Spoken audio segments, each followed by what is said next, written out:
जय गुरु जी कहिए, ऐश करते रहिए। गुरु जी की प्यारी संगत को जय गुरु जी के चरणों में कोटि कोटि प्रणाम। ओम नमः शिवाय, शिव जी सदा सहाय। ओम नमः शिवाय, गुरु जी सदा सहाय।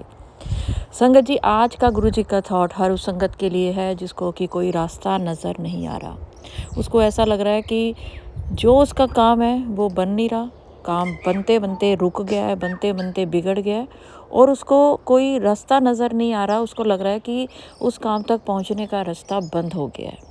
उसको लग रहा है कि अब मेरा ये काम पूरा नहीं होगा और बहुत बड़ी परेशानी का मुझे सामना करना पड़ेगा। तो आज का थॉट आपके लिए है, तो कमेंट्स में लिखें, क्योंकि गुरु जी कहते हैं तुझे वो रास्ता नज़र आ रहा है जो बंद है, तुझे वो रास्ता नज़र नहीं आ रहा जो मैंने तेरे लिए खोला है। यानी कि जब गुरु जी एक रास्ता बंद करते हैं, जो हमें लगता है कि रास्ता बंद है जबकि वो रास्ता बंद नहीं होता, वो रास्ता हमें गुरु जी ने अदृश्य कर दिया होता है कि तुम्हारे लिए ये रास्ता ठीक नहीं है, तुम्हारे लिए ये रास्ता सही है, उस रास्ते से जाओ। कई बार हम लोग जब कहीं घूमने जाते हैं बाहर, तो कई बार वहाँ पर बैरिकेड लगे होते हैं कि ये रास्ता ख़राब है, सड़क बन रही है, आगे गड्ढा है, आगे पेड़ गिर सकता है, आगे पत्थर गिर सकता है, तो आप दूसरे रास्ते से जाइए। इसका ये मतलब नहीं है कि आप अपने जिस जगह पे पहुँचना चाहते हैं वहाँ पहुँचेंगे नहीं। ज़रूर पहुँचेंगे, लेकिन सुरक्षित पहुँचेंगे। रास्ता लंबा हो सकता है, लेकिन वो रास्ता आपके लिए अच्छा ही होगा। तो अगर आपका कोई काम रुका हुआ है, आपके बच्चों का, आपके परिवार का, आपके किसी जानकार का, तो ये मान लें कि वो अच्छे के लिए रुका हुआ है और बहुत जल्दी वो काम पूरा हो जाएगा, क्योंकि उसको करने का आपको तरीका समझ आ जाएगा और आप एक अलग तरीके से उस काम को करेंगे। कई बार किसी का रिश्ता हो रहा है, होते होते बात अटक गई, आपको लग रहा है कि अब तो बात होगी ही नहीं, अब तो रिश्ता होगा ही नहीं। तो ऐसा नहीं है, रिश्ता हो रहा है, लेकिन सोच में टाइम लग रहा है, वो अच्छे के लिए लग रहा है। क्योंकि कई बार लोग इधर उधर से आपकी जिसे कहते हैं ना, इंक्वायरी भी कर रहे होते हैं ना, और वो इंक्वायरी का रिज़ल्ट अच्छा आएगा। पेपर का रिज़ल्ट देर से आ रहा है, कोई भी एग्ज़ाम आपने दिया, आपके बच्चे ने दिया है, तो वो अच्छे रिज़ल्ट के लिए हो रहा है। तो हमेशा ये समझें कि किसी काम में रुकावट आ रही है या कोई काम में देरी हो रही है, तो वो अच्छे के लिए हो रही है, नेगेटिव मत सोचें। और जिस भी संगत का ये काम रुका हुआ है या देर हो रही है, तो यकीन माने वो काम आपके फेवर में होगा, जैसा आप चाहते हैं वैसा होगा। बस 7 बार गुरु जी का मंत्र जाप करें, ये जो सत्संग है ये पूरा सुने, हर रुके हुए काम पूरे होंगे। और उसके साथ ही गुरु जी कहते हैं 2 वड्डियां खुशखबरियां थानू मिलनियां ने। कोई 2 ऐसी खुशखबरियां आपको मिलेंगी, कहीं से भी फ़ोन भी आ सकता है और कोई आपको मिल के भी बता सकता है कि ऐसे खुशी की कोई लहर आपकी ज़िंदगी में दौड़ने वाली है इन 7 दिनों में। गुरु जी का मंत्र जाप करें 7 बार, और इन 7 दिनों में 2 खुशखबरियाँ जो आपको मिलें उसको कहीं पर लिख लें, क्योंकि ये 2 खुशखबरियाँ मिलने के बाद आपकी ज़िंदगी में कोई बहुत अच्छा परिवर्तन होगा। संगत जी, मेरा नाम है दीपा छिब्बर और आप गुरु जी का प्यारा सा channel positive thinking with Deepa Chhibber सुन रहे हैं। अगर अभी तक आपने सब्सक्राइब नहीं किया तो ज़रूर करें, क्योंकि इस पे चल रहा है सावन के महीने में गुरु जी ने जैसे कहा था, पाठ किया करो। पाठ इसलिए किया करो क्योंकि बहुत बार ऐसा होता है कि आपकी ज़िंदगी में कुछ लोग ऐसे होते हैं जो कुछ मंत्र वंत्र करके आपकी ज़िंदगी को नरक बनाते हैं, आपके ऊपर मंत्रों के द्वारा वशीकरण करते हैं, ब्लैक मैजिक करते हैं। गुरु जी कहते हैं कि वो भी मंत्र होते हैं जिनसे कि आपके ऊपर काला जादू, वशीकरण, आपकी नज़र, जो कुछ भी है वो सब होती है। तो अगर वो मंत्र है तो आपको भी ऐसा कोई पाठ करना चाहिए जिस पाठ से उन मंत्रों का असर ख़त्म हो जाए। गुरु जी का मंत्र जाप किया करो, ओम नमः शिवाय, शिव जी सदा सहाय। ओम नमः शिवाय, गुरु जी सदा सहाय। लेकिन गुरु जी कहते जल प्रसाद बनाने वेले, जब भी आप जल प्रसाद बनाएं, गुरु जी का लॉकेट स्वरूप उसमें डाल के 7 बार निकालें और घर में या परिवार में या किसी जानकार की या आपकी अगर तबीयत बहुत ख़राब है तो ये जल प्रसाद आप पिए और 7 बार मंत्र जाप करते हुए पिए, क्योंकि कई बार नज़रों की वजह से भी कोई बीमारी घर पे आ जाती है। अब मैं आपको गुरु जी का एक सत्संग सुनाऊंगी, शुक्राना सत्संग, और उसके साथ ही आज का अध्याय नंबर 13 वैसे मैं लाइव में ये श्री शिव महापुराण लाइव में पढ़ाई जाती है, मानसी पढ़ती है, लेकिन मुझे लगता है कि ये 40 दिन 9वां अध्याय से जो शुरू हुआ है, आप ये सुनिए। आज 13वां अध्याय है और ये पूरा सावन का महीना आप सुने, उसके बाद भी सुने और ये आप आगे भी शेयर करें। अगर आप गुरुजी का ये पाठ श्री शिव महापुराण, गुरुजी कहते थे पढ़ा करो, आज भी वो कहते हैं पढ़िया करो। शिव पुराण इच बड़ी शक्ति है, तुसी सोच नहीं सकते कितनी शक्ति है। ये एक रक्षा कवच बना देगी आपके आसपास। जब भी आप शिव पुराण पढ़ते हो, अगर कोई आपके घर में ऐसा इंसान है जो कि गुरुजी को नहीं मानता और भगवान को नहीं मानता, तो भी वो मानने लग जाएगा। आज का पाठ है 13वां अध्याय, मैं आपको वो सुनाती हूँ मानसी की आवाज़ में। आप सत्संग जो है वो आप सुने पूरा, लेकिन ये जो पाठ है इसको अपने घर में, रसोई में, मंदिर में, अपने बेडरूम में, कहीं भी चला के किसी समय भी सुना करें। पाठ इसलिए सुना करें क्योंकि जितनी देर ये पाठ चलेगा आपके घर में एक ऐसी पॉजिटिव एनर्जी रहेगी जैसे कि आपने घर में कोई हवन यज्ञ कर दिया है। एक ऐसी पॉजिटिविटी आपको मिलेगी कि आप हैरान हो जाओगे कि मेरी ज़िंदगी में इतना बड़ा बदलाव कैसे आ गया सिर्फ इन 40 दिनों में ये पाठ सुन के। आपके पास रोज़ एक पाठ आएगा, लेकिन किसी दिन अगर किसी कारणवश नहीं आता तो पिछला सुन ले। अगर कभी आप नहीं सुन सकते तो चिंता मत करें, आगे सुन लें, लेकिन आपने 40 दिन सुनना है। अगर आपका कोई दिन आप बीच में मिस हो गया है तो आप काउंट करें कि नहीं, ये वाला रह गया, ये मैं आगे सुनूंगी। तो चलिए संगत जी, पहले आपको सुनाती हूँ श्री शिव महापुराण का अध्याय। और आप ये अध्याय किसी ऐसी संगत को ज़रूर भेजें जो पढ़ना नहीं जानते या जो पढ़ नहीं पा रहे हैं, वो ये पाठ ही सिर्फ सुन लें। आप ये सत्संग आगे भेजें, आप पर गुरुजी की बड़ी कृपा होगी। हो सके तो किसी एक संगत को इस चैनल से जोड़ें ताकि उनका कल्याण हो और उनसे आपका कल्याण हो। गुरुजी हमेशा कहते हैं नई संगत जोड़ा करो, नई संगत जोड़ने में शर्म मत किया करो। गुरुजी ने किसका हाथ थामना ये तो गुरुजी को पता है, लेकिन शुरुआत आप कर सकते हो गुरुजी तक किसी संगत को पहुंचा के। ये भी एक बहुत बड़ी सेवा है कि जब आप सत्संग सुनते हैं और आपको लगता है कि इस सत्संग से किसी का भला हो सकता है, मैं उसको ये सत्संग भेजूं, तो जब आप उनको वो सत्संग भेजते हो और उनका ज़िंदगी में कल्याण होता है तो वो आपका शुक्राना तो करते ही हैं, गुरुजी का शुक्राना तो करते ही हैं, लेकिन गुरुजी आपकी ज़िंदगी में एक ब्लेसिंग और जोड़ देते हैं। ये ब्लेसिंग आपको तब काम आती है जब आपकी ज़िंदगी में कुछ बुरा होना होता है, लेकिन क्योंकि ये एक अच्छा कर्म आपने ज़िंदगी में किया है तो आपका वो बुरा कर्म भी अच्छे में जुड़ जाता है। तो सत्संग को किसी एक संगत को ज़रूर शेयर करें और उनको इस चैनल को सब्सक्राइब करने के लिए विनती करें। संगत जी, अच्छे कर्म इसी तरह जुड़े जाते हैं, किसी को अच्छा पाठ सुना के, भजन सुना के, अच्छे लोगों से मिलवा के, अच्छी संगत से मिलवा के, और ये अच्छे कर्म आपके बुरे कर्मों को काटते हैं। अब मैं आपको एक आज का अध्याय सुना रही हूँ और उसके बाद एक बहुत ही अच्छा शुक्राना सत्संग। तो चलिए सुनते हैं। पर अगर अभी तक चैनल को सब्सक्राइब नहीं किया तो ज़रूर करें, इनमें कोई पैसा नहीं लगता। तो चलिए सुनते हैं आज का अध्याय। 13वां अध्याय कल्प भेद से त्रिवेदों ब्रह्मा विष्णु रुद्र के एक दूसरे से प्रादुर्भाव का वर्णन। ऋषि बोले, हे वायुदेव, आपने परमात्मा शिव की उत्पत्ति ब्रह्मा जी के मुख से बताई। इस विषय में हम लोगों को संशय हो रहा है। जो देवताओं में श्रेष्ठ, विरूपाक्ष, दीप्तिमान, शूल धारण करने वाले, हर, कालात्मा, जटाधारी तथा नील लोहित हैं, जो भगवान रुद्र युगांतों में कुपित होकर ब्रह्मा विष्णु तथा पावक सहित इस लोक का संहार करते हैं, जिन्हें ब्रह्मा तथा विष्णु भय से नमस्कार करते हैं। सभी लोगों का संहार करने वाले जिन रुद्रों के वश में वे दोनों रहते हैं, जिन देव ने पूर्व काल में अपने शरीर से ब्रह्मा तथा विष्णु को उत्पन्न किया है और जो प्रभु उन दोनों का नित्य योगक्षेम वहन करते हैं, वे आदिदेव पुरातन अव्यक्त जन्मा शंभु भगवान रुद्र ब्रह्मा जी के पुत्र किस प्रकार हुए, हम लोग पहले भी सुन चुके हैं कि रुद्र के शरीर से ब्रह्मा और विष्णु एक एक करके उत्पन्न हुए हैं। इतना ही नहीं, जब वे दोनों ही सृष्टि के हेतुभूत हैं, तब इनकी मुख्यता और गौणता एवं उत्तरोत्तर प्रादुर्भाव किस प्रकार कहा गया।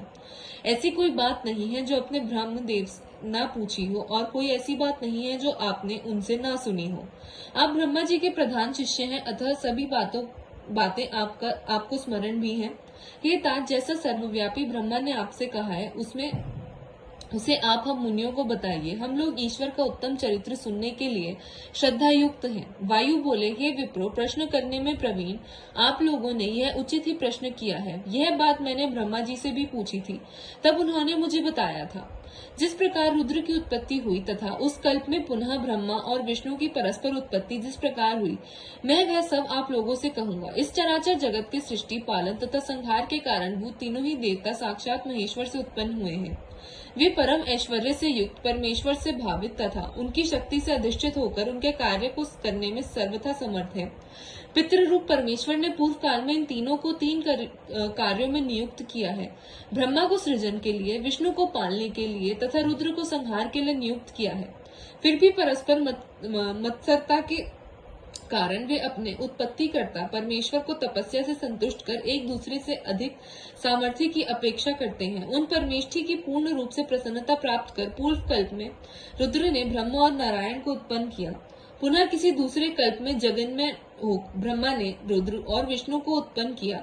इसी प्रकार किसी अन्य कल्प में भगवान विष्णु ने रुद्र तथा ब्रह्मा को उत्पन्न किया।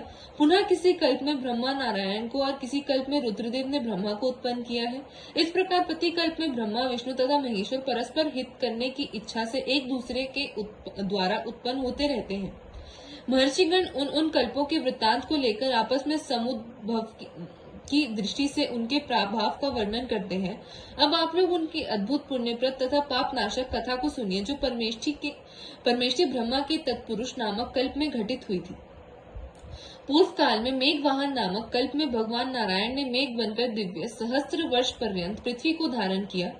तब उनका विष्णु का भाव देखकर समस्त जगत के गुरु सर्वात्मा शिव ने उन्हें सर्वात्म भाव के साथ अव्यय शक्ति दी।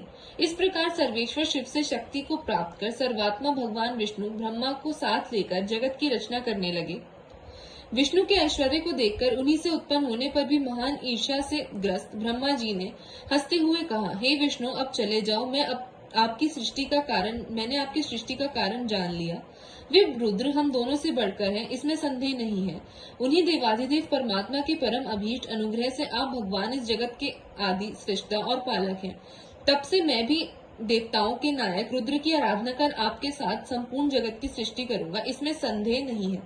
इस प्रकार विष्णु को उल्हाना देकर पद्योनी भगवान ब्रह्मा जी ने तब से शिव जी का साक्षात्कार किया और वे इस प्रकार शंकर जी से कहने लगे, हे भगवान देवाधिदेव विश्वेश्वर, हे महेश्वर, बाएं अंग से विष्णु तथा दाहिने अंग से मैं उत्पन्न हुआ हूँ, तो भी मेरे साथ उत्पन्न होकर विष्णु ने सारा जगत उत्पन्न किया।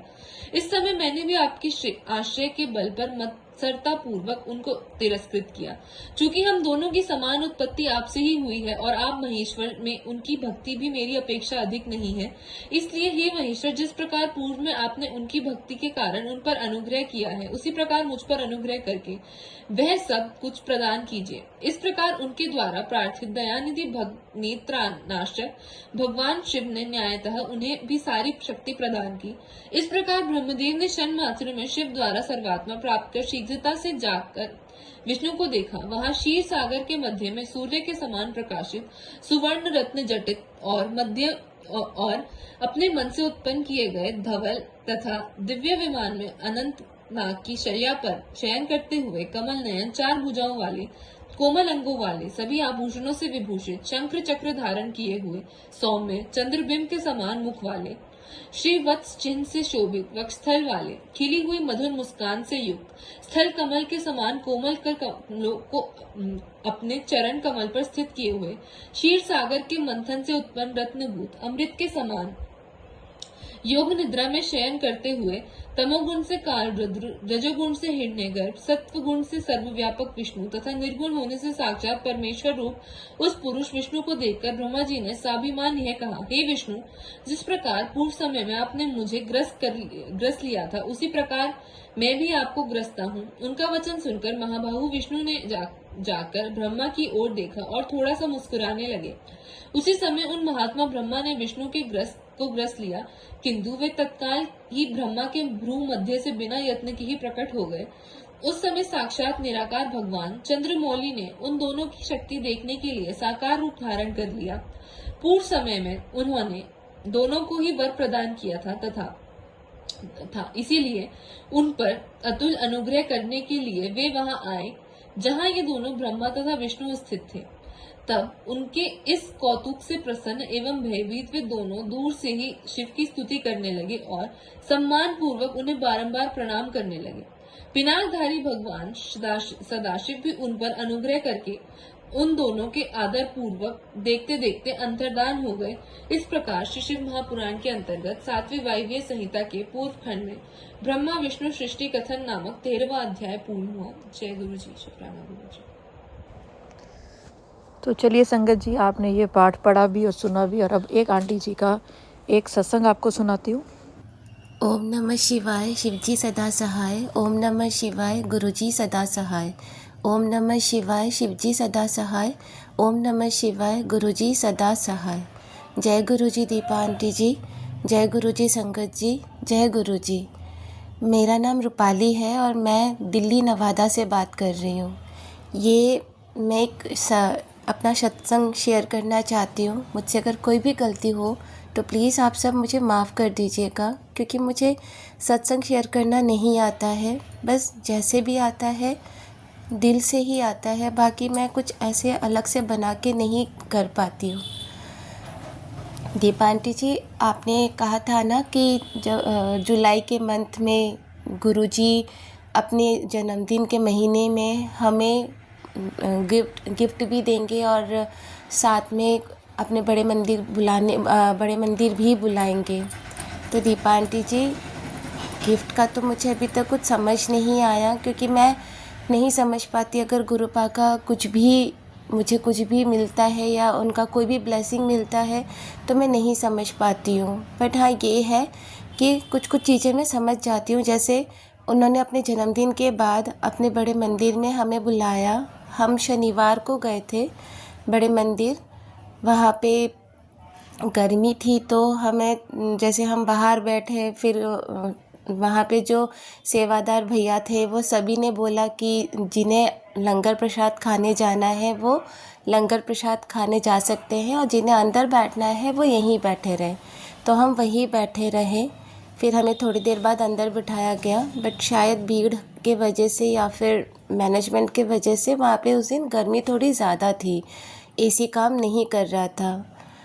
तो मैंने बस बड़े पापा से अरदास ही की, क्योंकि उनको तो मन की सारी बातें पता है, हर चीज़ पता है कि मैं क्या चाहती हूँ या फिर हमारी उनसे क्या ही एक आस है। तो बस इसी वजह से मैं उन्हें देख ही रही थी और ऐसा मुझे भी लग रहा था कि शायद वो भी मुझे देख ही रहे। इसके बाद हमें थोड़ी देर बाद उन्होंने उठाया और कहा कि अब लंगर प्रसाद की तरफ चले। फिर जैसे ही हम लंगर प्रसाद वाले हॉल में गए तो वहाँ पे सेवादार अंकल थे। उन्होंने हमें कहा, हम लेफ़्ट की तरफ जा रहे थे, उन्होंने मैं कहा नहीं आप राइट की तरफ जाइए और सबसे कोने में जाके बैठ जाइए। वहाँ पे पूरी एसी की पूरा कूलर इतना अच्छा कूलिंग कर रहा था, इतनी अच्छी हवा चल रही थी कि मैं समझ गई कि गुरुपा को समझ आ गया था कि हमें गर्मी से तकलीफ़ हो रही है, जिसके वजह से उन्होंने हमें वहाँ पे बिठाया और हम 4 लोग बैठे थे और हमने अच्छे से लंगर प्रसाद भी खाया।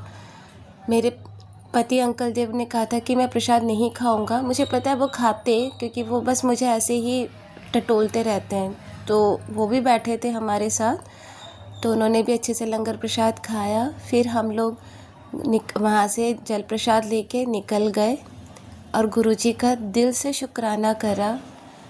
बस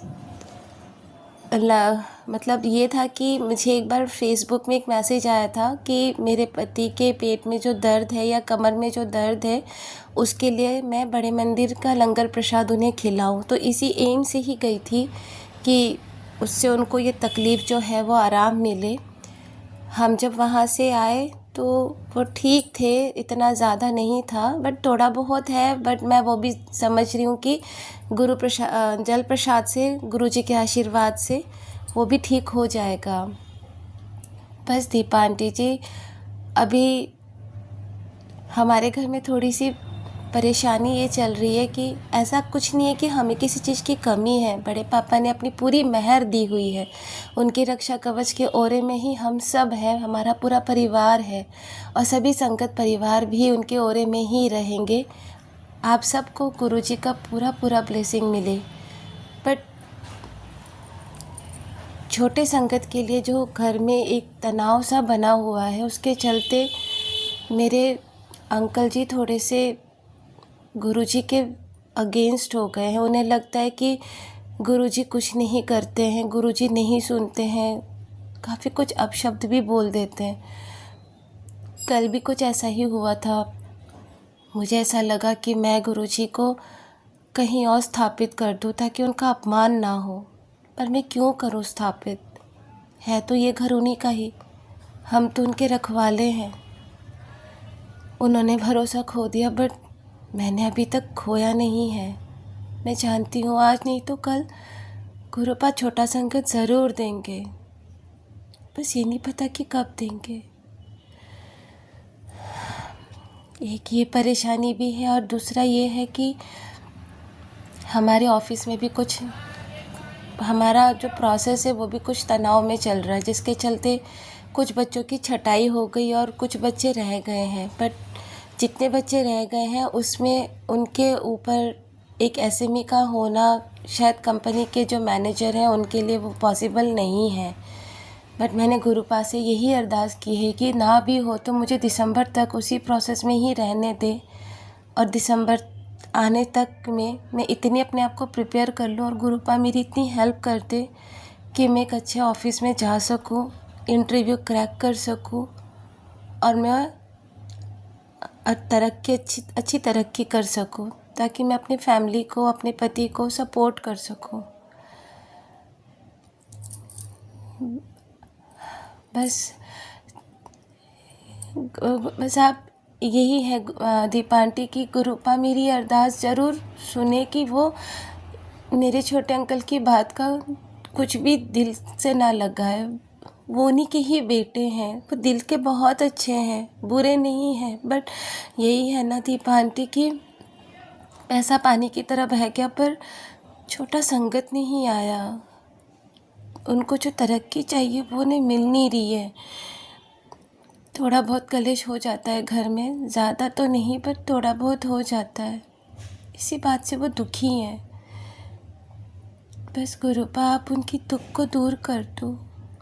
दीपा आंटी, मुझे नहीं पता कि ये ब्लेसिंग सत्संग है या नहीं, बट मुझे लगता है कि ये शायद गुरुपा तक पहुंचनी चाहिए, इसीलिए मैंने आपको ये सत्संग शेयर कर रही हूँ। आप इसे हो सके तो ज़रूर शेयर कीजिएगा। गुरुपा के चरणों में इस सत्संग को आप ज़रूर पहुंचाइएगा। और एक बात और बतानी थी कि इसी सावन में ही मुझे मोर के भी दर्शन हुए। जब मैं मंदिर घर के लिए आ रही थी तो घंटियों की भी आवाज़ें सुनाई दी। एक बार नहीं 2-3 बार घंटियों की आवाज़ सुनाई दी है। भोले बाबा के दर्शन हुए, ओम के दर्शन हुए, 777 के दर्शन हुए। हमेशा गुरुजी, ब्लेसिंग ऑलवेज गुरुजी, इन चीज़ों की भी मुझे दर्शन हुए। अगर बाबा भगवान सब साथ हैं तो बस ये एक जो कमी है उसे भी आप पूरी कर दो ना दीपा आंटी। क्योंकि दीपा आंटी मैं किसी उपाय को या किसी भी ऐसे वैसे जगह नहीं जाना चाहती, ना मैं जाती ना मुझे जाना है।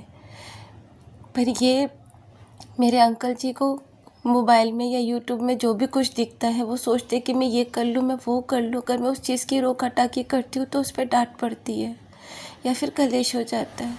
मैं बस ये चाहती हूँ कि इन सब चीज़ों से इन्हें दूर कर दे। बस गुरुपा के चरणों में लीन कर दे, गुरुपा को समझने लगे। एक चमत्कार सबकी ज़िंदगी ठीक कर देगी। प्लीज़ दीपा आंटी, मेरी ये सत्संग को आप गुरुजी के चरणों तक ज़रूर पहुंचाइएगा। माफ़ कीजिएगा अगर कुछ भी मैंने गलत बोला हो तो, या मेरे शब्दों में कुछ भी गलती हुई हो तो प्लीज़ माफ़ कीजिएगा। जय गुरुजी। ओम नमः शिवाय, शिवजी सदा सहाय। ओम नमः शिवाय, गुरुजी सदा सहाय। ओम नमः शिवाय, शिवजी सदा सहाय। ओम नमः शिवाय, गुरुजी सदा सहाय। जय गुरुजी। शुक्राना गुरुजी, अनंतम अनंतम कोटि कोटि शुक्राना। दीपा आंटी, आपका भी बहुत बहुत बहुत शुक्राना कि आपके चलते हमें इतने अच्छे सत्संग, इतनी अच्छी बातें, इतने अच्छे उपाय करने को मिलता है। मैं बस सिर्फ आप ही का ही सत्संग सुनती हूँ। आपके अलावा मैं किसी का भी सत्संग नहीं सुनती, ना मुझे सुनना है। हमेशा आप ऐसे ही हमारे साथ रहना और हमें हर अच्छी चीज़ों का आभास कराते रहना। जय गुरु जी, शुक्राना गुरु जी, अनंतम अनंतम कोटि कोटि शुक्राना। तो चलिए संगत जी, अगर सत्संग अपलोड करने में इस पाठ में कोई भी गलती होगी हो तो गुरु जी मुझे माफ़ करें। और मंत्र जाप के साथ मैं अगले सत्संग की ओर बढ़ूंगी और चाहूँगी आप सब मेरे साथ ज़रूर बोलें। ओम नमः शिवाय, शिव जी सदा सहाय। ओम नमः शिवाय, गुरु जी सदा सहाय। जय गुरु जी, शुक्राना गुरु जी, जय गुरु जी संगत जी।